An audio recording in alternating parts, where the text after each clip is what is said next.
Jordan Bardella ainsi que Éric Zemmour ont tous les deux sorti un bouquin pour la rentrée finalement et pour faire leur rentrée politique. Donc souvent, les bouquins, quand c'est écrit par des hommes ou des femmes politiques, c'est aussi une manière d'aller faire une tournée sur les plateaux télé, sur les matinales de radio. Et donc, c'est ce qu'a fait Éric Zemmour, mais c'est aussi ce qu'a fait Jordan Bardella à l'occasion de cette rentrée. Et donc, du coup, on va analyser un petit peu ce qu'il y a dans le bouquin de Jordan Bardella, qu'on a juste là d'ailleurs, qu'Anthony a lu en entier. Pour la promo, mais regardez-moi ce pavé. Ouais, c'est un gros pavelard de 400 pages qu'il a dû lire en entier pour faire un papier sur l'humain. Voilà. Et on va aussi parler du livre de Zemmour, où, voilà, on l'a pas lu pour le coup, mais qui est assez différent du livre de Bardella. On va voir deux stratégies de l'extrême droite qui sont assez différentes et qui sont pas nouvelles, mais qui sont très actuelles, on va dire. Voilà, donc à la fois Bardella qui se montre comme un grand libéral, proche des Français, qui veut que les Français payent moins d'impôts parce que le problème c'est qu'il y a trop d'impôts pour les Français, qui s'inscrit dans une transition finalement assez poujadiste, on va expliquer un petit peu ce que c'est. Et de l'autre côté, deux salles, deux ambiances, ça reste l'extrême droite, on a Éric Zemmour qui lui est plus là comme étant l'avant-garde de l'extrême droite française et qui a un discours sur la rechristianisation, un discours qui s'inscrit dans la tradition de la droite nationaliste française. Et là, on parle de la droite nationaliste française, de la droite anti-républicaine, anti-dreyfusarde, antisémite, tout ce que vous voulez, la droite collaborationniste, la droite de Jacques Bainville et Charles Maurras finalement. Donc on va parler un petit peu de tout ça, on va essayer de comprendre un petit peu dans quoi s'inscrit à la fois la démarche de Jordan Bardella avec son nouveau bouquin et à la fois la démarche d'Éric Zemmour avec leur nouveau bouquin, et du coup ça nous permettra de décrypter un peu l'extrême droite, sa manière de fonctionner actuellement et la réancrer dans des traditions de l'extrême droite française, que ce soit Pierre Poujade ou Charles Maurras finalement. Voilà, donc c'est un sujet assez dense, assez intéressant. Du coup oui, alors on va commencer par Jordan Bardella. Ouais. Tu as lu le livre de Jordan Bardella? J'ai lu Ce que veulent les Français. Donc en fait, ça. Alors juste, c'est ce que tu voulais, toi, lire le bouquin de Jordan Bardella? Non, pas du tout. Normalement, je suis pas du tout chargé du traitement de l'extrême droite. C'est Florent Leduc qui était en vacances. Ok. Et donc ça m'est tombé dessus du jour au lendemain. Donc en fait, j'ai eu un jour pour le lire. Je me suis tapé une journée pour lire. C'est 400 putain de pages. Après, c'est écrit gros, je crois. C'est écrit gros. Ouais, c'est écrit gros. Ouais. Ça va. Je pensais qu'il allait faire des petits dessins, mais non, il n'y a pas de dessin. Mais non, en fait, ça suit le premier livre de Jordan Bardella qui s'appelle Ce que je cherche, si je ne me trompe pas. Ouais. Et qui, en gros, le premier, il parlait de lui. En fait, voilà, il expliquait son parcours, pourquoi il s'est engagé en politique, son lien à Marine Le Pen, etc. etc. Ses convictions, entre guillemets, profondes. Il parle même de sa vie personnelle, etc. Et là, en fait, il fait donc c'est quelque part l'étape suivante, c'est qu'en fait, il se décentre de sa personne et il va voir les Français. Okay. Pour avoir une approche. Tout à l'heure, on parlait de populisme dans le bon sens du terme. Là, évidemment, c'est dans la mauvaise, dans le sens où il va sur le terrain pour prendre des témoignages prétextes, pour disséminer son idéologie. En fait, il va prendre des témoignages. Chaque chapitre, c'est un Français représentatif, entre guillemets, d'une profession, d'un milieu social, de problématiques. Il fait mine de dresser leur portrait. Et en fait, entre les lignes, il met le petit poison du RN. C'est-à-dire qu'en fait, il va présenter des propositions du RN en disant bien sûr que pour ces Français, ça tient de l'évidence qu'il faut faire ceci ou qu'il faut faire cela. Et évidemment, c'est dans le programme du RN. Enfin, voilà. Et tout le livre est comme ça. Donc, en fait, tu as un restaurateur, tu as un agriculteur, tu as un ouvrier, etc. etc. Tu as même une juge, mais juge qui est eurodéputé RN. Ils se privent bien de le préciser. Ils ont oublié de le préciser. Oups. Ils ont trouvé une juge qui n'était pas une juge rouge, finalement. Voilà, ils doivent être contents. Bah, voilà. Comme quoi, il n'y a pas que des juges rouges. Notons le juge. Donc, voilà. En fait, c'est une... Moi, c'est vrai qu'on entend souvent les libéraux parler de prise d'otage quand il y a des grèves. Là, il y a un peu un côté prise d'otage. C'est-à-dire qu'en fait, tu vas prendre des profils de Français qui n'ont rien demandé, tu vas leur amener à raconter leur vie. Et évidemment que ces témoignages-là, tu peux pas les balayer d'un revers de main parce qu'en fait, c'est des gens qui disent en fait, on a du mal à boucler les fins de mois, on bosse dur, nos enfants n'arrivent pas à s'élever socialement, etc., etc. Sauf que lui, il prend ces récits-là, il les tord pour les faire entrer au chausse-pied dans l'idéologie du RN, c'est-à-dire il y a trop de normes, l'Union européenne nous étouffe, il faut payer moins d'impôts. C'est l'idéologie du RN, ça, pour toi? Parce que là, j'ai l'impression d'entendre un discours de n'importe quelle droite en France. Hein, genre, c'est vrai. LR dit précisément la même chose. C'est aussi ça qui est intéressant, d'ailleurs. C'est vrai, mais il y a une petite dose, évidemment, de racisme, forcément. Parce que, par exemple, il y a un chapitre sur un restaurateur italien. Et ce restaurateur italien, évidemment, il est montré comme la figure du bon immigré. Comme Bardella, d'ailleurs, qui est toujours présenté comme la figure du bon immigré. Exactement. Et ce restaurateur, il s'en sert, Bardella, d'abord pour montrer, regardez comme il est exemplaire. Lui, il vient, il travaille, il compte pas ses heures, comment dire, il est pas religieux, etc. Enfin bref, en gros, c'est le mec, voilà, il veut s'assimiler entre guillemets. La France lui a donné sa chance et il lui a rendu. C'est ça. Et en plus, ce restaurateur italien, il critique une société qui est bordélisée, avec des gens qui se respectent pas. Enfin, en gros, suivez mon regard, évidemment. Je suis le bon immigré et à côté, il y a les mauvais. Nous, les Italiens, on fout pas le bordel, contrairement aux Arabes. En gros, c'est ça qu'il faut lire en creux. C'est ça. On le lit en creux et on peut même le lire carrément noir sur blanc. Ok, d'accord. Donc, ça reste un livre de Bardella, tout à fait. C'est un livre de Bardella. Et donc, il y a tout ça. Et il y a aussi des outrances, notamment contre des ONG qu'il décrit comme gauchistes. Il dit que Greenpeace est une ONG d'extrême gauche. Okay. Il parle de Georges Soros à un moment ou pas? Non. Ah, dommage. Non, peut-être Zemmour. Ah, peut-être Zemmour. Mais et il montre. Et oui, il y a aussi à un moment, il y a un agriculteur. Après, je m'arrête là pour le résumer un petit peu bordélique, mais voilà, ça foisonne. Il parle notamment de l'OFB, donc de l'Office français pour la biodiversité, et qui, en gros, t'as un agriculteur qui dit l'OFB nous traite comme des dealers. Et en gros, sous-texte, nous on est criminalisés, nous agriculteurs qui sommes là pour nourrir le pays, mais de l'autre côté, il y a une délinquance qu'on ne traite pas. Et en fait, c'est le propos à la fois des personnes interrogées et c'est le propos de Bardella parce qu'il insiste à chaque fois. Ok. Voilà, avec un peu de pathos, etc. En disant, vous voyez bien cette France-là qui souffre alors que pendant ce temps, alors je sais plus comment il le dit, mais il dit en gros, ah oui, la culture de l'excuse. Pour d'autres, la culture de l'excuse et pour certains, la souffrance au travail, quoi. Et en fait, la cohérence pour finir en tout cas, l'angle que Bardella a voulu amener, c'est en gros, je suis le défenseur des petites gens, je suis défenseur de la France qui travaille et je suis défenseur de la France méprisée et qui paie trop d'impôts. Pendant que d'autres, on les laisse tranquilles. Suivez mon regard. Assistés, finalement. Voilà, il assisté, derrière la figure de l'assisté, très souvent, voire systématiquement, en tout cas quand c'est de la droite et de l'extrême droite qui parlent, c'est évident, derrière la figure de l'assisté se cache systématiquement la figure de l'immigré, très souvent les Noirs et les Arabes, qui en banlieue touchent de l'argent de la CAF sans rien branler à part vendre du shit en bas des tours, quoi. C'est ça qu'ils veulent un petit peu dire sans le dire, quoi. Et donc, en fait, voilà, c'est quasiment presque un dog whistle quand ils disent les assistés. C'est de ça dont ils veulent parler en réalité. On en parlera un petit peu plus tard, en allant un petit peu plus au fond des choses, peut-être en passant du producérisme racialisé de Michel Feher. Je ne sais pas, mais en attendant, je te propose de regarder cet extrait de Jordan Bardella qui justement fait ce que tu viens de décrire, une ode à la France du travail. Comme Olivier Boulanger dans la Marne à Flixecourt, qui a été écrasé par la facture d'électricité. Donc on peut regarder ça, et après on regardera un petit peu la suite sur Bardella. Voilà, on a aussi Bardella sur CNews, et Bardella aux grandes gueules. Donc il y a tout ce qu'il faut, tout ce qu'il faut pour se faire plaisir. Non, mais l'opposition, elle peut avoir lieu dans le débat, elle a lieu lors des campagnes électorales, mais j'ai essayé de faire ce livre sans attache partisane, évidemment, et je suis honnête. Comment on peut, en tant que candidat à la présidentielle pressentie d'un parti politique, dire j'ai essayé d'être partisan, mais genre vraiment, c'est de la langue de bois de bas étage, quoi. C'est exceptionnel, c'est un engagement citoyen désintéressé. Ah oui, non, c'est juste comme ça, c'est à part de ma carrière politique, ça n'a rien à voir. D'ailleurs, je suis pas du tout en train de faire ma tournée promo sur les médias pour me présenter comme l'homme providentiel, quoi.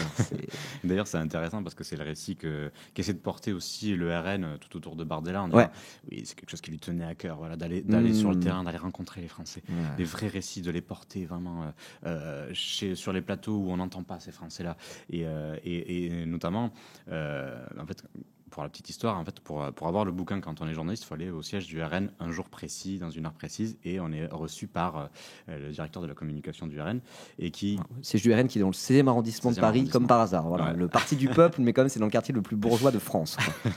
Et justement, le récit qui est développé par le directeur de la communication à ce moment-là, c'est de dire, en fait, par jour, chaque jour, il sanctuarisait une après-midi avec des Français pour discuter, sans caméra, sans enregistreur, juste vous et moi. Et on parle de votre récit parce que c'est vous qui comptez avant tout. Et donc il y a ce côté-là un petit peu, enfin c'est ce qu'il dit, côté partisan, vraiment on dirait un acte citoyen désintéressé, volontaire, etc. C'est en gros, je me donne aux Français parce que j'appartiens aux Français et je serai leur porte-voix. Et c'est d'ailleurs ce qu'il dit. Je ne sais plus si c'est sur cet extrait-là. Si, je pense que c'est dans cet extrait-là, mais on va voir. Voilà. Oui, c'est l'extrait spécial, Big Deal spécial Halloween. Alors j'avais réacté à toute cette interview en live de Jordan Bardella aux grandes gueules, 50 minutes de pur masochisme, mais en vrai c'était intéressant. Donc là aussi je suis content parce que sur ce live là on va à la fois parler de Zemmour et de Bardella, faire une petite étude comparée des deux, et moi ça s'inscrit vraiment aussi dans les derniers streams que j'ai fait sur ce live, dans des sujets que je connais plutôt bien, donc c'est cool. Voilà. Pour ceux qui suivent déjà mes streams un petit peu tout le temps, sur le temps long, tout ça, une cohérence finalement, je suis content. Avec vous, un agriculteur qui me reçoit 1 à 2 jours sur son exploitation, ou un pêcheur qui me reçoit sur son bateau, À minima, il avait envie de discuter. À minima, il avait au moins envie de discuter oui. avec moi. Donc, je vous en fais grâce. Mais on représente aujourd'hui un mouvement politique qui est donné potentiellement gagnant des élections législatives, potentiellement gagnant des élections présidentielles. Ça veut dire qu'on a peut-être un Français sur deux qui partage nos idées. Donc, s'il y avait un Français sur deux qui partagent leurs idées, ils auraient peut-être gagné aux législatives, au lieu d'arriver troisième. Bon. Oui, déjà. Ce livre, c'est une ode à la France du travail. Ça dit beaucoup de ce qu'est notre pays aujourd'hui. Ça dit beaucoup du ras-le-bol à l'égard des impôts, à l'égard des normes. Vraiment, l'idée principale de ce livre, c'est le travail, c'est les gens qui bossent, c'est les gens qui n'arrivent plus à boucler leur fin de mois. C'est Olivier, ce boulanger de la Marne, qui tenait une dernière boulangerie d'un petit village dans la Marne. Et Olivier a été écrasé des mois durant, petit à petit, par la facture d'électricité qui a été multipliée par 5, 6, 7 et qui a rendu totalement impossible. Et d'ailleurs, il vous le dit, il n'ouvre son plus activité. le soir. Il a arrêté d'ouvrir le soir, notamment. Ouais. Oui, mais ça dit beaucoup Pour quelques clients, je perds de l'argent, trop d'électricité, trop de charges, ça me coûte plus cher que ça me rapporte. Et c'est quoi le problème? C'est les règles européennes de fixation des prix de l'énergie. Oh, ok. Bon, au moment où ça commence à devenir un peu technique, ils ont arrêté. Ce qui montre bien qu'en fait, voilà, les règles européennes de fixation des prix de l'énergie, c'est pas franchement le plus important dans cette histoire. Le problème, c'est de dire les Français sont écrasés par les normes et les taxes. Ils ne peuvent pas vivre de leur travail. Si on remontait le salaire net proche du super brut, peut-être qu'enfin ils vivraient bien. Alors que du coup, ça signifierait privatiser la Sécu par ailleurs. Quoi. Oui. Ce qui se garde bien de dire à chaque fois. Ah mais complètement, mais c'est ça. Et on voit toute sa stratégie, c'est marrant parce qu'il y a le côté Olivier Boulanger, ça rappelle forcément. Ça rappelle Ruffin. Ouais. Voilà, donc je pense qu'il s'en inspire forcément. Et là, cette ficelle-là qu'il utilise. Alors attends, je précise juste avant que quand Ruffin lui en parle, c'est avec un projet de gauche derrière. Enfin, oui, voilà, c'est pas la même projection. Même ceux qui n'aiment pas Ruffin dans le chat, vous reconnaîtrez que quand même Ruffin, c'est pas Bardella. Hein, voilà. Oui, parce que jusqu'à présent, Ruffin n'est pas contre les taxes et les impôts, bien au contraire, ni contre la redistribution, etc. et la justice fiscale. Mais là, les ficelles qu'utilise Bardella, on les retrouve dans son livre. Par exemple, quand il parle un moment d'un marin pêcheur et il se compare à ce marin pêcheur. Il dit voilà, sa barque me rappelle celle de mon oncle Alberto, je sais pas quoi. Enfin, il y a tout cette espèce de pathos. Alors c'est ultra mal fait parce qu'on voit bien que c'est pas honnête. On voit bien les immenses ficelles. On voit bien que directement après il veut amener son projet de société. Donc en fait voilà, les normes, les impôts, l'Union européenne, donc les trois épouvantails. Mais en tout cas on voit le couloir qu'il veut prendre pour potentiellement en 2027 se présenter si Marine Le Pen ne peut pas se présenter. Donc c'est intéressant, entre guillemets, malheureusement intéressant de voir qu'il y a ces positions libérales, une espèce d'ultralibéralisme assumé, mais en partant du terrain. Alors que, en vrai, quand on regarde tous les sondages d'opinion, et puis quand on a un reportage, qu'on parle aux Français autour de nous, il n'y a pas une réticence à payer les impôts. Il y a plutôt parfois, on peut se dire comment utiliser nos impôts, nos services publics disparaissent, etc. Pourtant, on contribue, etc. Là, oui. Mais par contre, les gens ne veulent pas plus payer d'impôts. Il y a une nuance. Oui. Mais le discours de Bardella, c'est autre chose. C'est plus. Il suffit de regarder les Gilets jaunes. Les Gilets jaunes, c'était pas on veut payer moins d'impôts, c'est en mode payer des impôts, ok. Deux conditions. Première condition, on aimerait pouvoir vivre de notre travail. C'est hors de question qu'on travaille, qu'on soit des Français qui travaillent et qui n'arrivent pas à joindre les deux bouts, alors même qu'on a un taf. Première condition du consentement à l'impôt, on va dire. En tout cas, c'était le cas pendant toute la séquence des Gilets jaunes.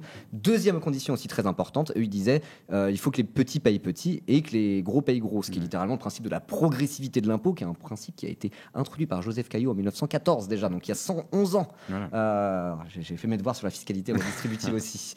Donc oui, dire les Français veulent payer moins d'impôts, c'est le discours libéral classique, quoi.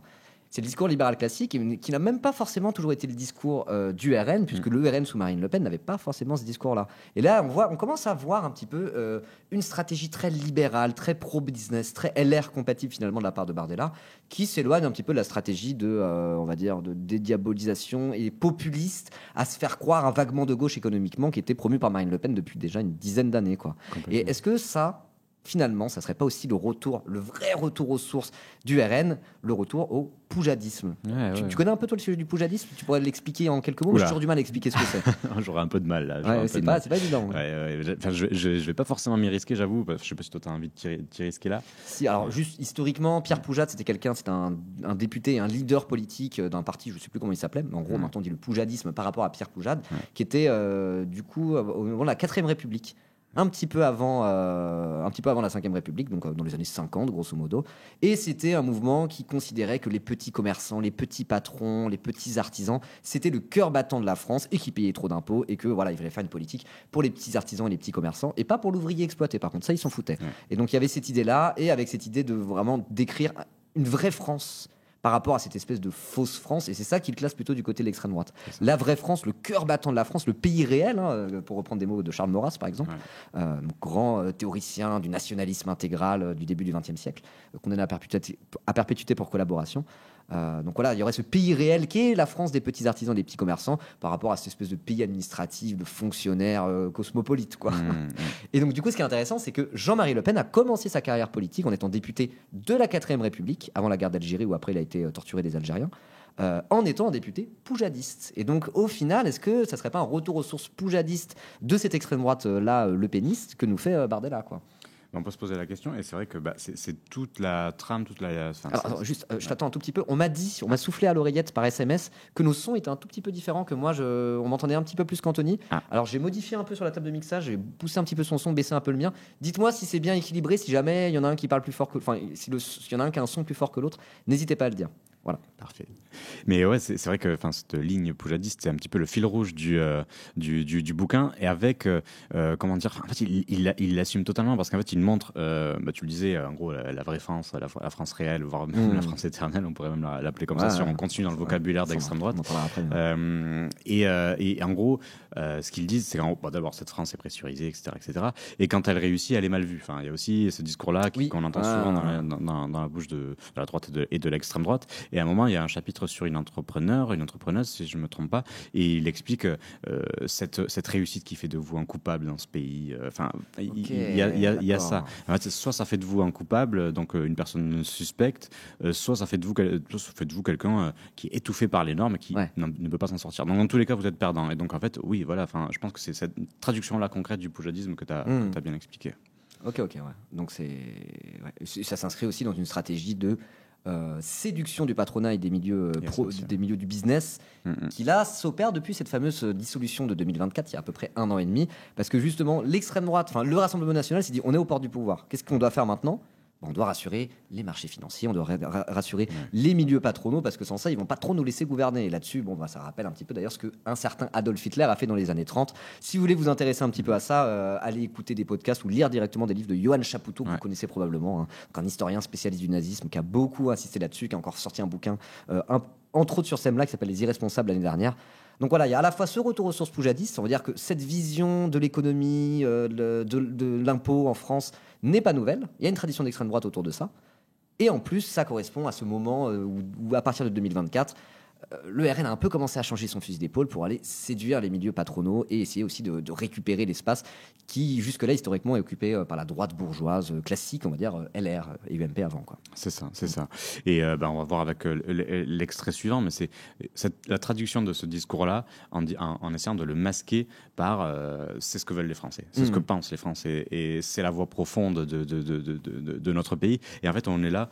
En fait, il y a une volonté presque de dépolitiser le discours du RN, qui évidemment particulièrement politique, particulièrement marqué. On l'a dit, tu as posé les bonnes étiquettes, les bons marqueurs. Mais il y a cette volonté-là de masquer tout ça, de grimer ces thématiques-là en bon sens populaire, ce qui est insupportable et malhonnête, mais en tout cas c'est la carte que joue Jordan Bardella. Alors là, il la joue même à fond. Donc on va regarder cet extrait sur CNews Face à l'info. Donc c'est l'émission de Christine Kelly, si je dis pas de bêtises, Face à l'info. C'est l'émission qui, à l'époque, avait lancé Éric Zemmour en 2021, à l'époque, pour la campagne de 2022. C'est ça, là. Je le suis. Je connais mes médias d'extrême droite, c'est bien.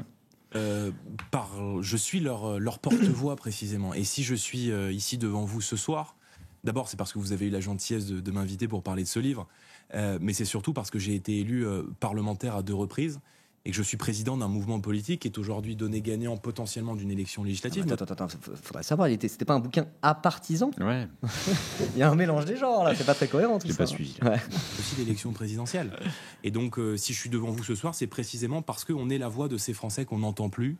C'est précisément parce qu'il y a des millions de Français qui ont le sentiment que toutes les décisions qui sont prises à Paris sur ces inflations de normes, de taxes, d'impôts, sur cette politique d'immigration qui est menée depuis 30 ans dans notre pays et qui vise à accueillir toujours plus de gens dans un pays qui ne se reconnaît plus lui-même, qui perd son identité, qui perd sa culture, qui perd sa langue, qui perd ses valeurs, qui voit beaucoup de territoires ne plus ressembler à la France que beaucoup de nos compatriotes aiment, eh bien, nous sommes les porte-voix de cette France-là. Et peut-être notre différence avec les autres mouvements politiques, c'est que d'abord, nous n'avons aucune responsabilité dans la situation dans laquelle se trouvent nos compatriotes aujourd'hui, mais parce que le projet qu'on porte, les solutions qu'on apporte, les sentiments qu'on exprime sont aujourd'hui partagés par cette France qui est humble, qui est modeste et qui se lève chaque matin pour aller travailler, qui n'a pas le temps d'aller manifester, qui n'a pas l'argent. Oh, mais ça, franchement, quand on connaît l'histoire du mouvement ouvrier, dire cette France qui n'a pas le temps d'aller en manif, la manif c'est des trucs de branlos. Non mais franchement, c'est vraiment insupportable quand juste on a 2-3 notions de l'histoire de France, même pas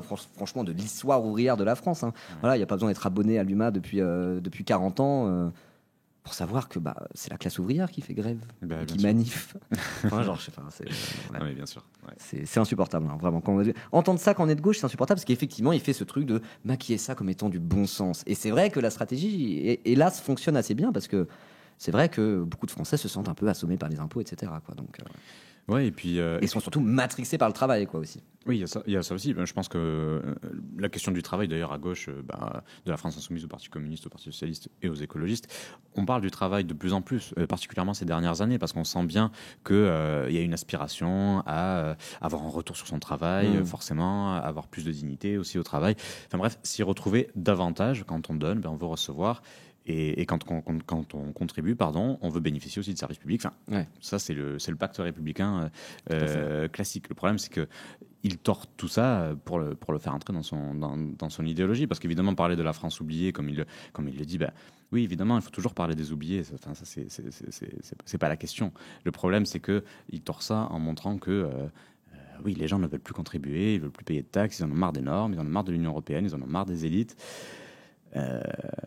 La question, la solution est beaucoup plus complexe que celle qu'il apporte. En fait, il se sert clairement de ces réalités-là comme d'un outil marketing, et c'est ça qui est dommage, quoi. Il déforme complètement la réalité pour son propre service. Ouais. Et puis il fait aussi ce truc-là, on le disait tout à l'heure avec des Pascal Pro, je crois, où il part d'un constat où on se dit oui, d'accord, mais sans même apporter vraiment la solution, quoi. La solution, c'est moins d'impôts, mais voilà, c'est comme s'il parlait du volet recettes du PLF sans parler du volet dépenses, quoi. Donc, on va me dire, il faut baisser les taxes et les impôts, ok, mais si tu veux baisser les taxes et les impôts, soit ça veut dire il faut augmenter le déficit, soit ça veut dire il faut baisser la dépense publique, il faut massacrer nos services publics ou privatiser partiellement la sécurité sociale. Et monsieur Bardella, jamais il dit ça, quoi. Jamais il dit oui, on va baisser les taxes et du coup on va privatiser la sécu, par contre vous vous démerdez après les pauvres. Il dit jamais ça, quoi. Donc encore une fois, c'est un espèce de mensonge par omission et c'est très habile de sa part, je sais pas, mais c'est la strate en tout cas. Voilà. C'est vraiment leur stratégie. Et quand on connaît un petit peu ces sujets-là, c'est vraiment rageant et on se dit mais mettez-lui un gauchiste solide en face, il va le massacrer rhétoriquement, quoi. Et non, parce que il est sur CNews qui lui déroule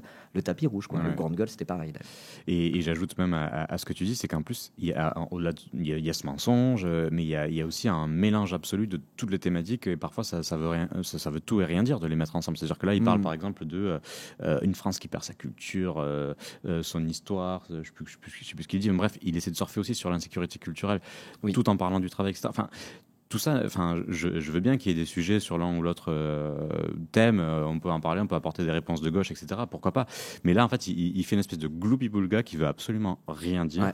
Tout ça pour servir son propre propos, encore une fois. Oui. Alors que bon, si vraiment il y a ce truc de perte de culture et d'identité dont il parle, on va voir juste après qu'Éric Zemmour, Éric Zemmour, il a un discours qui est absolument puant, surtout quand on connaît un petit peu l'histoire du nationalisme français, qui est vraiment puant et très très inquiétant. Mais au moins, il a un vrai discours sur la perte d'identité et la perte de culture, on va dire, quoi. Tandis que là, c'est vraiment, il sort ses éléments de langage à droite, à gauche, ça paraît être tombé sous le sens, effectivement, et c'est là la dangerosité de la tactique aussi. Mais c'est encore plus dangereux parce que juste à sa droite, à l'avant-garde, on va dire peut-être de l'extrême droite, il a des gars comme Zemmour qui poussent encore plus ce côté-là, quoi. Donc lui, il passe pour étant presque un modéré. En tout cas, dans ce discours, il passe pas pour un zinzin fan de Charles Maurras. Mais en fait, Zemmour fait le travail pour lui, quoi. Et c'est là qu'on voit que cette stratégie d'extrême droite qui marche, qui joue sur plusieurs tableaux en même temps, qui parfois un peu contradictoire, mais c'est pas très important parce que de toute façon, ils s'encombrent pas nécessairement de la vérité, ces gens-là, pour avancer en politique. Donc on voit que la manœuvre est assez dangereuse et parfois finalement assez bien exécutée, quoi.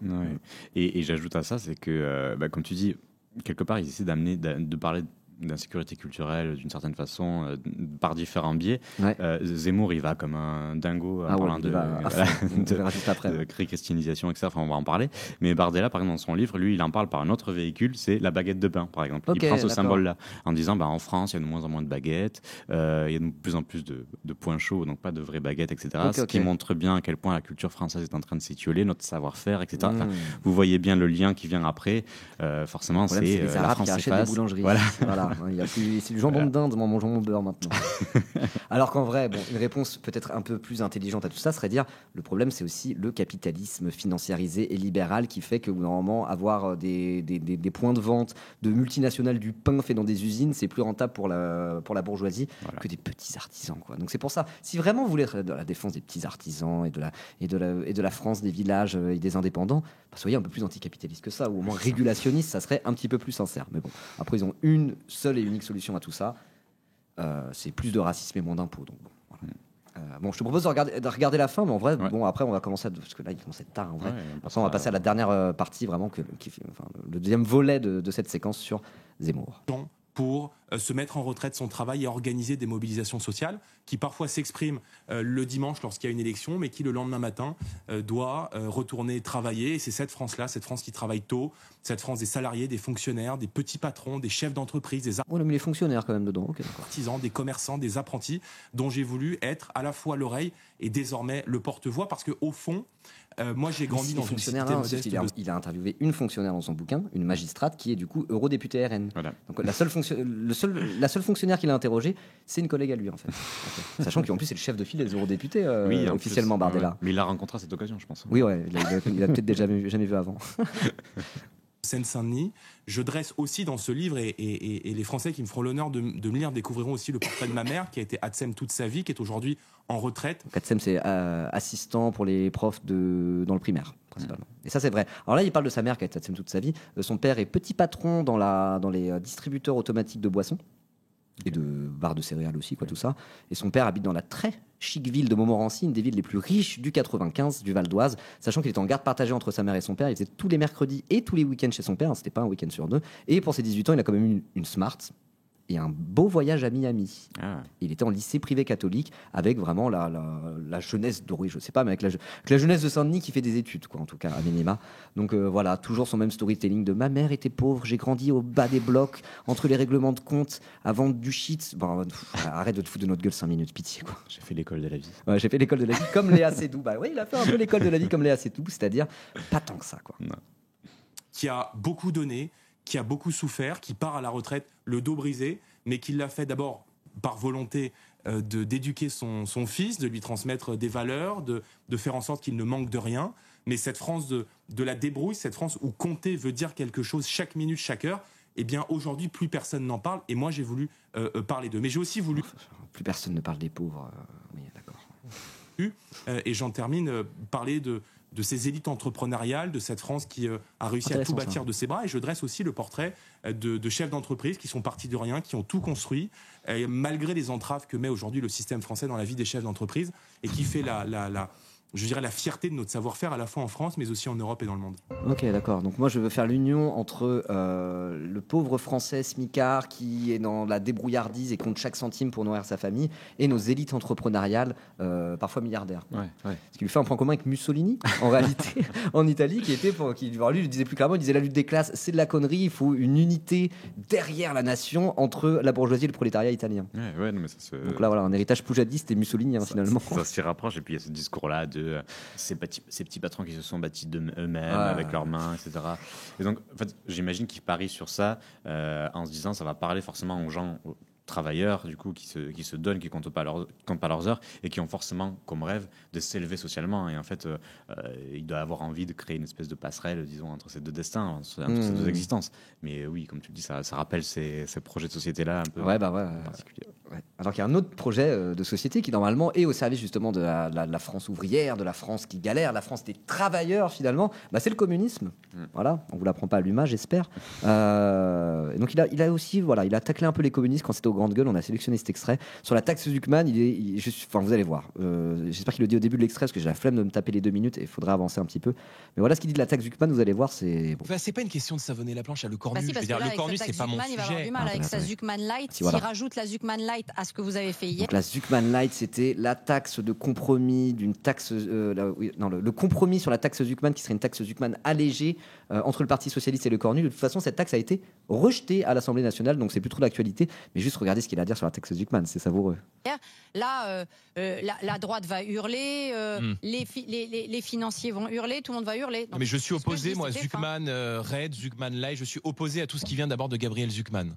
Parce que je considère que les mécanismes Zuckman sont des mécanismes communistes.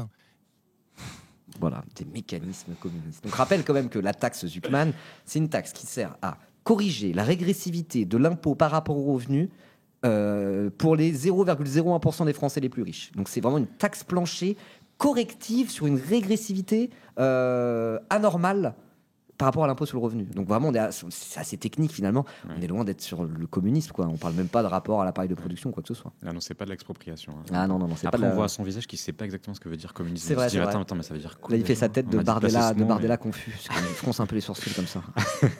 Il a enlevé ses lunettes d'ailleurs. Oui, il n'avait pas ses lunettes ce jour-là, et le lendemain sur CNews, il avait ses lunettes, donc c'est peut-être que quand il lit beaucoup, il a de la fatigue ophtalmique. Puis il écrit beaucoup, donc ça fatigue. Ouais, voilà. Bardella, quoi, un sous-éternel de moquerie, mais sur cet éternel aussi d'inquiétude, parce que là, quand même, c'est vrai que sa stratégie un peu poujadiste, populiste, ça tombe sous le sens. Bah, ça prend un peu, et surtout il y a cette espèce de folie anti-impôt qui s'empare de tout l'Occident et pas que, et l'extrême droite, je trouve, de plus en plus assume son tournant vraiment ultra-libéral, voire libertarien, et notamment, voilà, dans cette même interview aux Grandes Gueules, Jordan Bardella a cité Javier Milei en récupérant un élément de langage de Javier Milei que je n'ai pas retrouvé, parce que j'ai eu la flemme de me retaper toute l'interview pour préparer cette émission. Faut pas déconner. Il a dit afuera. Il a dit les agences de santé, là, je sais pas, afuera, tout ça. Il faut épurer un peu l'État obèse. Il a pas dit comme ça, mais voilà. Donc il s'inscrit. Maintenant, il fait des références directement à Javier Milei, qui est un libertarien qui se réclame de l'anarcho-capitalisme, qui normalement a des kilomètres du discours économique qu'avait il y a encore 2 ans Marine Le Pen. Quoi. Donc on voit un peu, voilà, c'est à la fois un mélange de poujadisme, de ralliement à l'ultralibéralisme d'extrême droite qui est en train de monter en puissance. Voilà, il essaie de faire un grand écart entre Pierre Poujade et David Linard, maire de Cannes. Donc, et le pire, c'est que ça marche un peu, quoi. Le pire, c'est que ça fonctionne. Donc voilà, on rigole, on se fout de sa gueule à Bardella, mais en vrai, bon, on est en droit de s'inquiéter aussi un petit peu, quoi. Ouais, et puis il y a une façon de montrer l'État comme voilà, l'État vous spolie, l'État ne vous respecte pas, et donc de désigner un ennemi. Et ce que fait aussi Éric Zemmour, on va faire la liaison comme ça, mais Éric Zemmour dit de différentes façons, c'est-à-dire qu'en fait, Bardella lui pointe l'État dans son fonctionnement comme si l'État obèse, comme certains l'appellent chez les libéraux, cette espèce de millefeuille ou de mammouth, comme on veut, qu'il faudrait dégraisser et regarder comme vous payez et l'État se gave sans vous renvoyer l'ascenseur quelque part. Zemmour lui fait autre chose, c'est-à-dire qu'il n'attaque pas l'État, il attaque aussi l'État, mais il attaque la République. La République directement, quoi. Ça va plus loin, quoi. Alors du coup on peut commencer directement avec l'extrait sur la République. Ouais.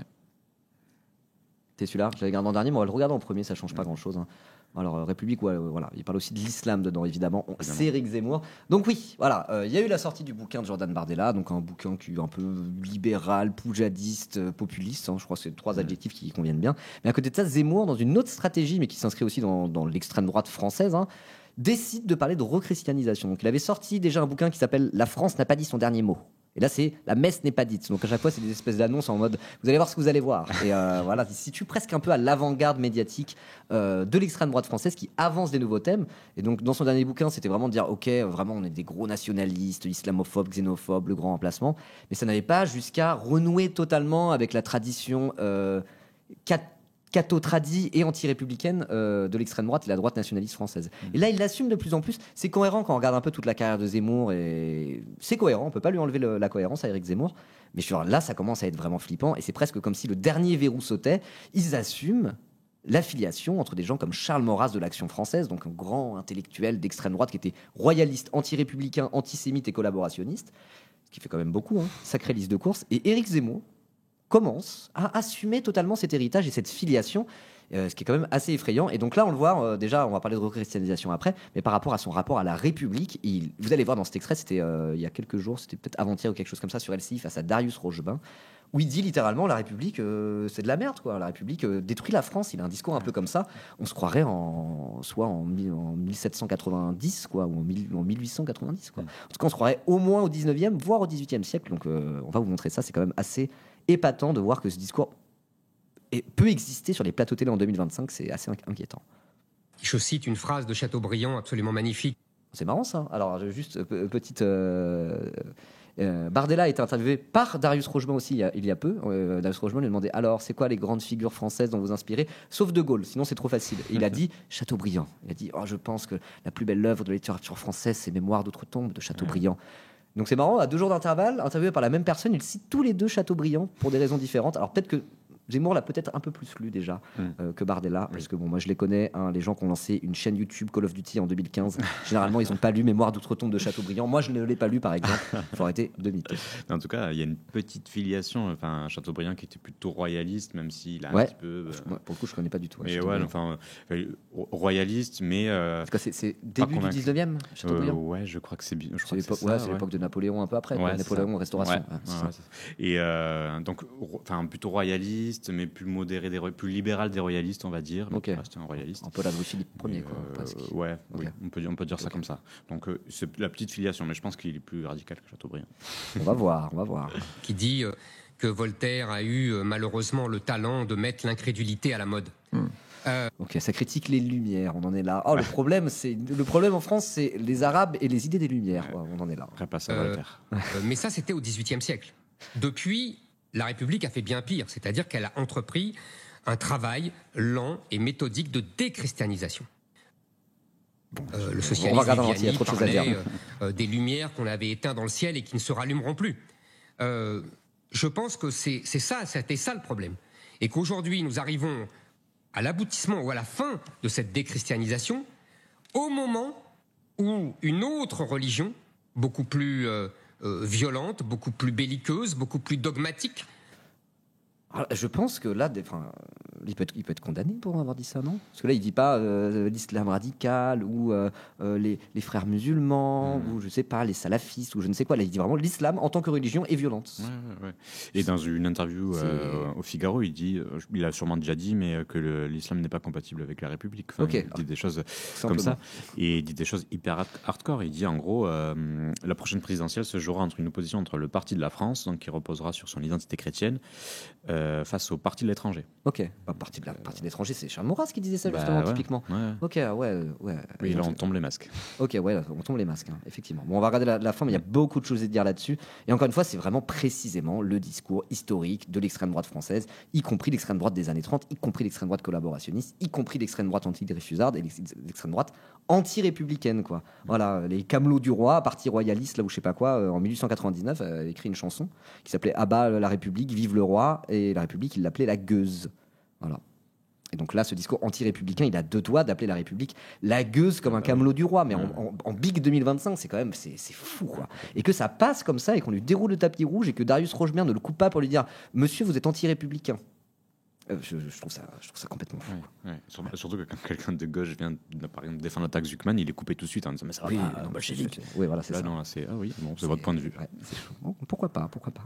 Après, il a déjà tenté de réhabiliter Pétain à un moment donné. Il n'en est pas à son coup de 16 Zemmour, mais c'était plus diffus quand réhabiliter Pétain. C'était moins identifié comme étant le discours archi-classique de l'extrême droite historique en France. Ouais. Beaucoup plus intolérante. Vient se répandre en France. Et je voulais remettre pause, il entend dire « Oh, l'islam, c'est intolérant ». Zemmour trouve que l'islam est intolérant, alors que Zemmour est vraiment l'intolérance à l'islam incarnée, quoi. Donc c'est l'hôpital qui se fout de la charité. Petit à petit, se substituer à cette religion dominante pour devenir la religion dominante. Je veux parler évidemment de l'islam. Je cite une phrase. Ok, d'accord. Donc en vrai, rien que cet extrait-là, en vrai, ça pourrait prendre 1 heure à le détricoter tellement il y a tout dedans, quoi. Il y a la République contre la France est chrétienne par essence et l'islam menace de détruire la civilisation. Donc en fait, il y a déjà un peu tout. Est-ce qu'on a même besoin des autres extraits que ça, quoi? Ouais. Mais selon toi, il s'inscrit dans quelle lignée de l'extrême droite? Parce que là, clairement, il y a une radicalisation de son discours. C'est un discours belliqueux, très clairement, anti-républicain, anti-laïque aussi. Je pense qu'on peut le dire. Comment tu le traduirais moi, je trouve que ça fait un petit peu penser à l'Action française, par exemple. Donc, l'Action française, c'était une revue qui a été créée par ce fameux Charles Maurras. Et je sais que, par exemple, que Éric Zemmour, il se réclame de Bainville, Jacques Bainville, qui est un historien de droite nationaliste de cette époque-là, qui écrivait pour l'Action française, qui était ami avec Charles Maurras, quoi. Et donc, Jacques Bainville, c'est un historien qui est maintenant extrêmement décrié par ses pairs comme étant pas vraiment un historien, mais plutôt un écrivain de roman national, quoi. Et Zemmour, déjà en 2022, en 2021, même juste avant de se lancer, disait: moi je suis comme Jacques Bainville, je constate que la France va mal et que tout ça c'est un peu à cause de la République et de l'ennemi de l'intérieur et de l'extérieur. L'ennemi de l'intérieur et de l'extérieur, encore une fois, c'est la théorie de Charles Maurras, toujours lui, qui disait en gros l'ennemi intérieur c'est les Juifs, l'ennemi extérieur c'est l'Allemagne, quoi. Sachant que Charles Maurras, au final, à un moment donné, il a dû choisir entre l'Allemagne et les Juifs. Il se disait, bon, Hitler, j'aime pas trop parce que c'est l'Allemagne ennemi éternel de la France, mais quand même, j'aime bien son discours sur les Juifs, donc je vais collaborer, quoi. On parle de ça quand on parle de Charles Maurras, quand on parle de l'Action française, quand on parle de l'extrême droite et la droite nationaliste française de cette époque-là, on parle de ça. C'est de ça dont se réclame Zemmour, quoi. Et avant ça, il y a eu même d'autres trucs un petit peu avant la période collaborationniste, comme par exemple Barès, qui a été cité, on le regardera juste après. Ah non, on n'a pas l'extrait, c'est pas grave. Barès, qui a été cité par une sénatrice, les Républicains, au Sénat il n'y a pas longtemps. Eux, c'était vraiment plus la droite anti-Dreyfusarde, à l'époque, antisémite. Barès, qui est du coup une des références aussi assumées par Zemmour, qui a quand même dit Dreyfus est un traître, je peux les déduire de sa race. Voilà. Donc on parle de cette extrême droite-là, qui est au final la droite nationaliste à l'ancienne, quoi. Et donc du coup, un Charles Maurras, qui est un bon exemple de ça, effectivement, il était anti-républicain. Et il était royaliste et il considérait que la France était chrétienne par essence finalement et que la déchristianisation c'était la mort de la France. Donc lui il parlait pas de l'islam, c'était pas l'envahisseur musulman, c'était plus l'envahisseur de l'intérieur juif. Mais en vérité, sinon, ça s'inscrit tout à fait dans cette pensée-là, dans le roman national à la Jacques Bainville dont il se réclame, à la pensée de Charles Maurras, grand théoricien du nationalisme intégral, etc., etc. Et même qu'on remonte avant à la droite anti-républicaine et anti-dreyfusarde déjà du 19e siècle, quoi. Donc franchement, tu prends... Sauf que l'extrême droite moderne a commencé plus à la fin du 19e siècle, mais sinon, tu prends toute la tradition anti-républicaine de 1789 jusqu'à la vieille... jusqu'à, on va dire, l'extrême droite collaborationniste. Ce qui dit s'inscrit dans toute cette tradition-là, en fait, dans 150 ans de tradition d'extrême droite française. Même si on n'appelait pas ça extrême droite à l'époque, quoi. Donc ce retour source, c'est quand même extrêmement inquiétant, sachant qu'il a assumé ça en 2025. On se disait, mais est-ce que déjà... Pendant souvent, on se disait, le RN a un problème, c'est qu'ils ne peuvent pas assumer l'héritage de Jean-Marie Le Pen par rapport à l'antisémitisme. On a l'impression que ce verrou a sauté, avec la mort de Jean-Marie Le Pen et avec tout un tas d'événements. Et là, on est en train de se dire, est-ce que le verrou de la filiation avec l'extrême droite antisémite et collaborationniste va finir par sauter aussi ? J'ai l'impression, en tout cas, que c'est ce à quoi Zemmour est en train de s'atteler avec la sortie de ce bouquin. Ouais, complètement. Non, mais c'est exactement ça. J'espère avoir bien résumé. C'est un sujet que je connais en surface, mais que je connais quand même un peu. Ouais, et puis, comme tu dis, tous les verrous sautent. Et puis même, de là à faire des liens, même parfois avec les royalistes aussi.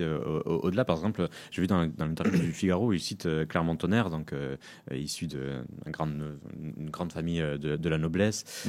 Et il cite un de ses discours en 1789 où il dit je donne tout aux Juifs en tant qu'individu et rien aux Juifs en tant que nation. Et il dit on me dit qu'ils ne veulent pas être citoyens, donc il parle des Juifs, dans ce cas qu'on les bannisse. Et Zemmour dit en gros, dans ce cas, dans le langage moderne, quand les bannissent, se dit remigration. Et là aussi, Reconquête est le seul parti à s'inscrire dans les pas de... Donc en fait, il y a là aussi une volonté de s'inscrire dans ces pas-là, avec un discours... il reprend des discours très clairement racistes. Enfin, on parle de remigration. Il reprend un discours qui s'adresse aux Juifs en disant qu'on les bannisse. Il dit je m'inscris là-dedans. Sauf que en plus il dit ce n'est pas. Alors il veut l'appliquer à l'islam. Il dit ce n'est pas une discrimination vers l'islam, mais au contraire une loi d'égalité avec les autres confessions. En gros qu'on bannisse tous les gens qui se considèrent pas. Ouais, donc ça il l'avait déjà dit. Donc j'avais regardé son interview chez Fogiel, c'était sur RTL, je crois, je me souviens plus. Ouais, c'est RTL Fogiel où il disait ça. Parce que dans son bouquin justement sur la rechristianisation qu'il a sorti, il commence en disant moi je suis juif. Je viens d'une famille où on avait devoir de discrétion par rapport à la République. Donc en gros, il défend le modèle assimilationniste français, y compris par rapport aux Juifs, sachant que quand on regarde le traitement de la République par rapport aux Juifs, déjà c'est un truc extrêmement complexe, parce qu'il y a l'appréciation de la nation française vis-à-vis des Juifs, sachant qu'il y a le nationalisme qui vient rentrer là-dedans, et l'appréciation de la République française et son universalisme par les Juifs français. Ou alors à la fois des Juifs qui étaient très très républicains, parce que le fameux universalisme républicain, au sens noble, leur permettait d'accéder à des hautes fonctions d'État, et Dreyfus en était l'illustration, ça a fini par se retourner contre lui. Et donc il y a à la fois ça, qui a un certain affect, on va dire, du côté, enfin historiquement chez les Juifs français. Et tu as aussi à un moment donné, si la nation française, et là je parle pas de la République, parce que c'était plus au moment de Napoléon, tout ça, vraiment la nation française a dit, les Juifs, vous pouvez être intégrés à la nation française, mais par contre pas en tant que Juifs finalement. Soyez pas trop Juifs, soyez discrets. Voilà, assimilez-vous comme des chrétiens finalement. Et c'est un petit peu ce que défend Zemmour. Zemmour qui en plus est juif algérien en plus. Il y a d'autres spécificités par rapport au rapport à la nation française, le décret Crémieux. On va pas refaire toute l'histoire. J'ai un replay justement sur Zemmour. Vous pouvez aller le voir sur ma chaîne de VOD où je parle de ça plus en longueur. Mais bon, c'est des sujets qui sont très très complexes, mais en tout cas voilà, il défend ce modèle assimilationniste qui effectivement Napoléon lui-même a appliqué aux Juifs dans un moment antisémite en réalité. Et lui il dit il faudra faire pareil avec les musulmans, parce que les musulmans ont le droit d'être en France, mais à condition qu'ils ne soient pas musulmans finalement, ou qu'ils le soient uniquement chez eux et que personne ne le sache. Ce qui est une logique raciste, et c'est l'aspect raciste du modèle assimilationniste français qui ressort à travers ces tirades de Zemmour. Donc franchement, c'est des références à Charles Maurras et Napoléon. On est où là ? Qu'est-ce qui se passe ? Et tout ça pour attaquer donc, notre socle républicain, mais aussi donc, l'universalisme, on en a parlé, et la laïcité. Parce que d'ailleurs, il en parle aussi régulièrement dans ses interventions. Il dit, en gros, la République a rendu la religion catholique, a transformé la religion catholique comme une religion de la sphère privée. Donc lui, il veut la ramener sur la sphère publique, voire presque que ce soit la religion d'État, en fait. C'est un peu ce qui est dit. Oui. Et c'est par rapport à ce que tu disais sur le fait que, en gros, juifs, musulmans, presque soyez des catholiques comme les autres, quoi. Oui, voilà, c'est vraiment ça. C'est vraiment ça. Historiquement, c'est hélas ce qui a été fait aux Juifs de France pendant près d'un siècle. Mais c'était pour des raisons d'antisémitisme. L'antisémitisme au 19e siècle, c'était un sujet de zinzin. L'Europe, c'est 1000 ans d'antijudaïsme chrétien qui a après été racialisé au moment du 19e siècle, au moment des théories racistes. C'est là que l'antijudaïsme s'est transformé en antisémitisme. On considérait que c'était la race sémite.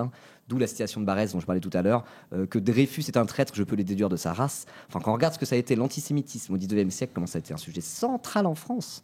C'est pour les très mauvaises raisons qu'on a dû effacer la judéité des Juifs français pour les assimiler à la nation. C'est pour des très mauvaises raisons, c'est pour des raisons d'antisémitisme. Et donc effectivement, il s'inscrit dans cette tradition-là. Zemmour, c'est un peu contre-intuitif parce que lui-même est juif, mais en final pas tant que ça quand on détricote, peu importe. Mais il est en mode, il faut faire pareil pour les musulmans. Donc de la même manière qu'il y avait un antisémitisme rampant au 19e siècle, là, il faut une islamophobie tout aussi forte et structurante.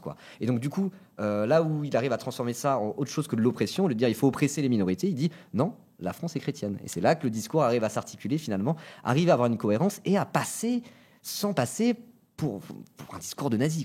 C'est ça. C'est presque... et en tout cas, il essaie de montrer ça comme une espèce de discours de retour aux sources. Exactement. Donc, oui, c'est plus policé, et donc on lui déroule le tapis rouge, et on voit les présentateurs qui se disent oh tiens, très bon débat intellectuel. Non, c'est pas un débat intellectuel. Là, on est sur une insulte à la République. Oui, alors ça peut être un débat intellectuel, mais quand c'est un homme politique comme lui qui le fait, là on n'est pas dans l'ordre du débat, on est dans l'ordre du militantisme, de la propagande presque, on pourrait dire, au sens propre, au sens noble.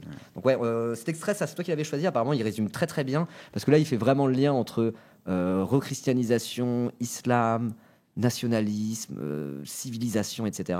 Donc on va le regarder et après on aura encore peut-être un dernier extrait, mais même pas sûr. Voilà. Attention, trigger warning, discours violent et profondément anti-républicain. Là pour le coup, on est hors de l'arc républicain. Attention, vous pénétrez hors de l'arc républicain.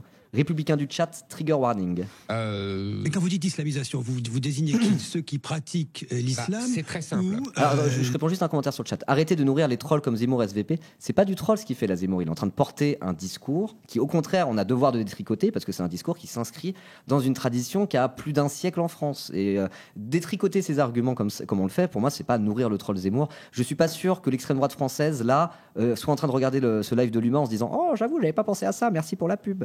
En vrai, je suis pas d'accord avec ça, moi, au contraire. On va dire certains groupes qui vont plus loin. Non, c'est très simple. Là, vous m'embarquez sur l'islam, alors qu'on devait parler que le livre, c'est sur le christianisme. Ce n'est pas sur l'islam. Mais je vais vous répondre. C'est pas grave. Vous êtes d'accord? Non, mais vous avez raison que c'est en contrepoint, évidemment. Je ne vais pas cacher derrière mon petit doigt. Parce que vous évoquez le recul du christianisme. Alors, non, parce qu'en fait, il y a deux choses. Il y a un mouvement historique qui date depuis les Lumières, à peu près, milieu du XVIIIe siècle, qui est un mouvement ample de déchristianisation de la France. Ouais, on pourrait plutôt parler de sécularisation des chrétiens en France, mais bon, bref, on va pas rentrer dans les détails. Déchristianisation profonde avec des rechutes, si j'ose dire. C'est-à-dire qu'il y a des moments, au 19e siècle en particulier, où il y a une vague de retour du catholicisme, de la foi, etc. Mais globalement, jusqu'à aujourd'hui, nous avons une vague énorme de déchristianisation. Jérôme Fourquet a écrit des choses très intéressantes là-dessus. Il rappelle que aujourd'hui, il y a 40% des gens qui se font incinérer. Que le prénom Marie n'est que de 0,2% des prénoms. Vous voyez, des symboles comme ça. Bon. Il revient tout le temps à ces vieilles marottes, hein, Zemmour, les prénoms. Hein. Donc, il s'était fait connaître, avant même d'être candidat à la présidentielle, un des premiers bad buzz que moi j'avais suivi de près, c'était sur les prénoms et dire je pense qu'il faut des noms du calendrier chrétien. Et donc il avait dit à quelqu'un vous devriez vous appeler Corinne, ça vous irait très bien. Voilà. Ouais. Ah, ça aussi. Ouais, exactement. J'avais plus son nom. Moi, du coup, j'ai Corinne qui restait à cause de ce enflure, quoi. Bah, super. Ouais. Là, il a changé. Hein. Il est parti sur Marie. Ok, Marie. Corinne, Bon, voilà, encore une fois, oui. on évolue encore un petit peu plus. Maintenant, si tu es une femme en France, tu devrais t'appeler Marie, c'est la tradition. Voilà. Ou Jeanne, à la limite. Voilà. Ouais. Au secours. Donc, cette vague de déchristianisation est le premier élément de notre histoire depuis 2 siècles. Ouais. Et nous avons un deuxième élément qui est une vague d'islamisation massive portée évidemment par une démographie galopante et avec des lois qui ouvrent l'immigration à tout va. Ça, c'est 2 choses. Moi, je parle d'un constat historique. C'est le christianisme qui a fait la France. C'est l'Église qui a fait les rois ont fait la nation a fait la République. Pause, là on est obligé d'analyser ce qu'il dit. Hein. Alors justement, ça tombe bien parce qu'il dit un peu tout le temps le même truc, hein. Il répète ses éléments de langage sur ses matinales radio, il est là pour ça, c'est pour ça qu'il a sorti un livre. Mais j'avais sélectionné un extrait justement pour cette citation. Donc qu'est-ce que ça veut dire que... J'arrive même plus quoi. L'Église a fait les rois a fait la nation, la nation a fait la République. C'est quand même, moi c'est pas ça que j'ai appris sur la nation, d'où sortait le concept de nation quand je me suis renseigné là-dessus, quoi. Donc c'est encore une fois une volonté de déformer le roman national. Ouais. C'est une entreprise complètement malhonnête. C'est historiquement faux, tout à fait. Ouais. Mais ça te surprend, toi qui as suivi un petit peu l'évolution en disant du discours d'Éric Zemmour ces derniers temps, là-dessus, il a toujours eu un discours nationaliste où le concept de nation française était bien plus important que le concept de république, en fait. Donc ça, oui, il s'inscrit dans le nationalisme français. Mais c'est plus que là, effectivement, c'est une histoire de roman national. Et moi, juste, je ne comprends pas ce que ça signifie, les rois ont fait la nation. Vraiment, je ne comprends pas ce que ça veut dire, parce que justement, le concept de nation, à la base, vient pour s'opposer au concept de royauté. Il y avait le royaume de France, où les Français étaient les sujets du roi, et le roi était directement l'envoyé de Dieu dans la monarchie absolue, quoi. Et je veux dire, justement, le concept de nation, c'est un peu l'inverse de ça. C'est les Français ne sont plus des sujets du roi, ils sont des citoyens de la nation. Et la nation, c'est en gros les Français citoyens, le peuple souverain, qui se compose en tant que nation. Par opposition au royaume qui est la propriété quasiment du roi, quoi. Donc dire les rois ont fait la nation, je ne comprends pas ce que ça veut dire. Et en fait, je me suis un petit peu renseigné, j'en ai parlé avec mon chat. Et justement, ils m'ont dit, mais ça apparemment, c'est le fameux roman national de Jacques Bainville, donc le mec de l'Action française, on y revient, qui lui disait, non, justement, c'est la royauté qui a défini ce qu'était la France. Et donc la nation française, c'est la France, c'est finalement ce pays réel dont on parlait tout à l'heure, terme maurassien du nationalisme intégral. Donc au final, j'arrive pas vraiment à saisir ce que ça veut dire d'un point de vue vraiment théorique, cette histoire, mais il y a un truc que j'ai compris quand même, c'est que dire cette phrase, l'Église a fait les rois a fait la nation et les nations a fait la République, c'est premièrement anti-républicain déjà, parce que c'est pour dire la République, tout ça, c'est à la fin, bon voilà, c'est grâce au roi. Bizarre. Et deuxièmement, surtout, ça s'inscrit dans un roman national d'extrême droite et anti-républicain, royaliste ou crypto-royaliste, et vraiment où il n'y a pas de séparation de l'Église et de l'État, quoi. Où la France est la fille aînée de l'Église, quand même le rappelé les Charles Maurras et compagnie il y a 100 ans, quoi. Rappelle Charles Maurras condamné à la perpétuité à la libération pour collaborationnisme. Voilà. Et c'est vrai qu'au bout de la chaîne, il y a la République, et la volonté, c'est de montrer la République comme traître de la nation et de tout ce qui a pu être construit depuis les rois, du coup, depuis l'Église. Et donc, en fait, il crée une espèce de lignée, comme si, presque, c'est beau ce qui a été construit, ce qu'on a eu entre les mains. Mais en fait, à la fin, regardez, mais la République a tout trahi. Voilà, c'est ça. Et c'est ça aussi la République a tout gâché. Le fond de son discours. Ouais, il y a plein de trucs à voir là-dedans. Il y a plein de trucs à comprendre, mais en tout cas, voilà, ce qu'on peut comprendre le plus facilement, c'est dans quelle tradition historique, non pas historiographie, mais dans quel roman national ça s'inscrit, dans quelle tradition politique en France ça s'inscrit, et qu'on connaît un peu l'histoire de l'extrême droite et de la droite nationaliste française, et là, on le voit très très bien, quoi, effectivement. Donc, sans le christianisme, la France n'est plus la France. Avec une islamisation du pays... C'est dur de reprendre, je remets play et ça parle d'islamisation directe, c'est compliqué. Voilà. Alors voilà, peut-être l'apport théorique de l'intellectuel Zemmour à cette fameuse école de pensée de l'extrême droite nationaliste française, c'est probablement l'islamophobie, quoi. Donc là, l'ennemi désigné par essence, c'est l'envahisseur musulman finalement. Voilà. Donc ça c'est peut-être l'apport théorique à Charles Maurras de ces mots. On en est là. La France n'est plus la France. Ça, c'est le premier constat que je fais. Vous me dites, qu'est-ce que c'est que cette islamisation ? C'est simple. L'islam, s'il y a une grande différence. Encore une fois, la classe politique qui ne s'intéresse pas à la religion pense que l'islam, c'est le christianisme des Arabes, selon une expression de Rémi Brague. C'est faux. Le christianisme repose sur la foi.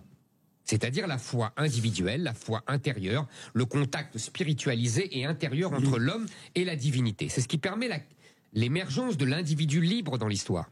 En revanche, l'islam est en cela une religion. Ah mais pareil, ça c'est une vision de l'histoire vraiment partir de considérations théologiques pour dire c'est grâce au christianisme qu'on a eu le libéralisme finalement. C'est une vision de l'histoire très très particulière. Normalement, quand tu t'intéresses un peu à la philosophie, aux sciences sociales, etc., quand tu vois un peu l'émergence du libéralisme philosophique, notamment en Angleterre, enfin c'est pas l'Église catholique française qui a dit grâce à la foi on a le libéralisme quoi. Enfin, genre c'est une vision très très très particulière de l'histoire qui est vraiment et qui s'inscrit en faux par rapport à même des concepts comme la laïcité et la République, quoi, et l'universalisme républicain. C'est presque comme si on était en train de passer à l'islam est un danger pour la République, ce qu'il disait encore il y a 2 ans, à l'islam est un danger civilisationnel pour le christianisme et le pays réel français qui est chrétien, quoi. Donc on va un cran au-dessus dans l'islamophobie, où là c'est vraiment la guerre civilisation assumée, pas juste l'Europe contre les musulmans, mais les chrétiens contre les musulmans. C'est presque comme si on était passé d'un discours civilisationnel à un discours carrément religieux, quoi. Ce qui est encore plus réactionnaire finalement. Voilà. Bon, je tout mets à la fait suite, traditionnelle, qui est tout comme les autres religions, c'est-à-dire une religion qui est l'appartenance à un peuple immense des musulmans, la Oumma, et le respect d'un code juridique, politique. Et vous nous expliquez que cette dynamique-là n'existe plus dans le christianisme aujourd'hui. Non, oui. Vous n'avez pas compris. Je dis simplement que l'islam est ainsi. Donc l'islam est incompatible avec la France et avec la République française. Non mais tu peux pas dire incompatible avec la République alors que tu chies sur la République depuis une semaine sur les plateaux télé. C'est genre... Incompatible avec la France, oui, là c'est cohérent. Alors justement, au début je lui disais, on peut pas lui enlever la cohérence à Zemmour, c'est juste que c'est plus ou moins un nazi, quoi. Ouais. Mais surtout que c'est lui qui est incompatible avec la République, vu les valeurs oui, qu'il voilà. déploie. Enfin, genre, là, il peut pas dire la France et la République, quoi. Il le dit un peu par habitude, c'est presque un réflexe pavlovien de dire la République, mais là ça fonctionne pas. Là il perd sa cohérence quand il dit ça. Il faut absolument, et je réponds à votre question initiale, que les musulmans, je dis bien les musulmans, adaptent la pratique de leur religion et leur religion à la France. Ce qui n'est pas, le cas à vos yeux. Ce qui n'est pas le cas à mes yeux, à part une minorité, par exemple, de Kabyles, qui étaient là depuis très longtemps et qui, eux, mettent à distance cet islam qui organise la vie de tous. Encore une fois, je ne tiens pas à modifier l'islam, vous comprenez, je ne suis pas le Luther de l'islam. Je veux simplement dire ce que Clermont-Tonnerre, en 1789, disait aux Juifs, parce que les Juifs ont eu le même problème. On en revient à ce qu'on disait tout à l'heure, là, sur le modèle assimilationniste, le rapport aux Juifs en France au XIXe siècle, etc. Voilà. D'abord la religion d'appartenance à un peuple et un code juridique. Donc, je dis exactement ce que Clermont-Tonnerre disait aux Juifs. Rien aux Juifs en tant que nation, tout en tant qu'individu. Ok. C'est ce que tu sortais tout à l'heure, quoi. Voilà, on l'a déjà commenté tout à l'heure. Ok, donc ça sera en mode le judaïsme comme l'islam, c'est pas juste un truc personnel entre toi et ta foi, ce qui ouvre au libéralisme philosophique et donc à la modernité. Mais par essence, ces religions, c'est trop communautariste finalement. Donc, si vous voulez être des vrais Français, soyez chrétiens au moins de culture, quoi. Ouais. Et puis, c'est pas toutes les religions. C'est en particulier évidemment l'islam, parce que les musulmans se considèrent comme membres de la Oumma selon lui, donc la communauté des croyants, et donc pas de la communauté républicaine. Et là aussi, on en revient, mais pourquoi tu parles des communautés républicaines ou de communautés de la nation alors que tu passes ton temps à cracher dessus et à montrer que la République a trahi les rois, le christianisme, etc. Enfin, il y a une incohérence absolue, mais ça a le mérite presque de faire tomber les masques. Là, pour le coup, on l'a jamais entendu si radical, mais il est radical depuis un certain temps, mais là, il attaque clairement la République, quoi. Oui, là, je vois pas c'est quoi l'étape d'après dans la radicalité et le masque qui tombe, justement. Appeler au retour du roi, mais... Ouais, voilà, c'est s'afficher comme étant officiellement royaliste, dire je suis royaliste de la maison de Bourbon, Louis XX doit revenir au trône de France. C'est ça, il est disponible. Oui, il est disponible. Il l'a dit il y a pas longtemps. Je l'ai croisé à France Travail, pas le moral. C'est tellement antisémite le discours de Zemmour. Là, il est prêt à mettre les juifs dans le même sac que l'islam, alors c'est un islamophobe, évidemment, on ne l'explique plus. Il est prêt à mettre les juifs dans le même sac de l'islam si c'est juste pour dire vive la France, vive le nationalisme, quoi. Genre, c'est... Là, ça rejoint un discours qu'on a assez souvent, c'est de dire les racistes et l'extrême droite sont racistes et sont des suprémacistes blancs ou de blancs chrétiens, ce qu'on veut. Mais il y a cette idée de suprémacisme européen, presque, que ça soit du suprémacisme blanc ou catholique, peu importe. Et en gros, toutes les autres minorités, enfin tous les autres peuples, toutes les autres cultures sont considérées comme des variables d'ajustement au profit d'un seul et même discours, qui est un discours suprémaciste européen finalement. Complètement. Et là, c'est un peu ça qu'on voit. S'il est prêt à jeter le judaïsme sous le bus et à les mettre dans la même case que les musulmans comme étant un peu incompatibles avec la France, il est prêt à le faire. Il est prêt à le faire parce que c'est pas, enfin, l'antisémitisme, ça peut être c'est mouvant, mais dans tous les cas, il y a un point commun entre l'islamophobie et l'antisémitisme dans la bouche de l'extrême droite qui fait vraiment semblant de ne plus être antisémite, c'est que tout ça n'est que des variables d'ajustement au profit d'un discours nationaliste et suprémaciste. Quoi. Et à travers Zemmour, il faut lire entre les lignes un petit peu quand même, il faut connaître un petit peu l'histoire de l'extrême droite française, mais en lisant entre les lignes, ça on le voit très bien au final. Il est prêt à mettre les juifs dans le même sac que les musulmans qu'il déteste au profit de l'éternelle France blanche et chrétienne par nationalisme finalement. Et Ouais, c'est ça. Et puis, je pense que tu as dit le bon mot, suprémacisme, c'est vraiment ça. Et d'ailleurs, il se revendique aussi, notamment comment dire, en tout cas, il loue l'action de J.D. Vance aux États-Unis en disant, en gros, il a impulsé une vague catholique. Et en gros, ce qu'il dit, c'est les États-Unis, depuis leur indépendance en 1776, si je ne me trompe pas, ont toujours influencé en bien ou en mal le continent européen. Donc, forcément, la vague à venir, c'est cette vague-là, cette vague catholique, et donc blanche, quoi. Enfin, il y a cette question-là. Enfin, derrière le groupe dominant, blanc, chrétien, catholique, européen de souche, quoi. Parce que derrière la rechristianisation et la remigration, les deux concepts de Zemmour, c'est évidemment la volonté de rendre la France même pas plus blanche, c'est blanche, uniquement blanche. Et quand il se revendique de Vance, là, il assume sans forcément appliquer, sans mentionner le mot suprémaciste, mais son projet est très clairement suprémaciste. Oui, clairement. Et là, du coup, je suis en train de me dire, c'est quoi la prochaine étape? Mais je sais quelle pourrait être la prochaine étape. Ça serait un discours anti-protestant, finalement. Ah oui. Ah, mais là, je vois pas comment on peut aller plus loin là-dedans. Tu rigoles, mais dans l'interview du Figaro, il parle de ça justement. Il dit que Vatican II a rendu les cathos protestants. D'accord. Et donc de trop tolérant. II. Donc Vatican II, c'était cette réforme de modernisation de l'Église qu'il y a eu dans les années 60. Justement, ce qu'on appelle les cathos tradis maintenant. Du coup, c'est des gens qui refusent Vatican II. Ils veulent continuer à faire la messe en latin, le rite tridentin romain, etc. Pour ceux que ça intéresse, vous le connaissez déjà probablement. Et donc voilà, donc lui, dire abat Vatican II, parce que c'est déjà la modernité dégénérée, c'est un discours qu'on peut entendre parfois dans les milieux catho-tradis en tout cas. Mais là, carrément, c'est dire il a rendu les catholiques protestants, quoi. Okay. C'est ça. Parce que trop tolérant. Moi, je connais qu'un seul penseur récent, un seul penseur récent qui a vraiment été officiellement anti-protestant et qui est revenu à cette tradition-là, c'est Alain Soral, quoi. Oui. Et Alain Soral, il était en mode le problème, c'est les juifs et les protestants. Et l'empire américano-sioniste, c'est un complotiste antisémite totalement zinzin. Mais lui, il avait un discours anti-protestant assumé, quoi. Donc est-ce que c'est la prochaine étape pour Zemmour? Il a déjà un pied dedans. L'anti-protestantisme va revenir en France. Voilà, donc peut-être qu'il nous faut notre prochain Henri IV, qu'il nous fera notre prochain édit de Nantes pour réconcilier les Français. Je ne sais pas, mais là, vu ce retour aux sources qui s'opère côté Zemmour, limite c'est des considérations qu'on va commencer à avoir, quoi. Alors le retour du Roy ou pas, catholique, protestant, de nouvelles guerres de religion, c'est atroce. Ça donne envie de crever.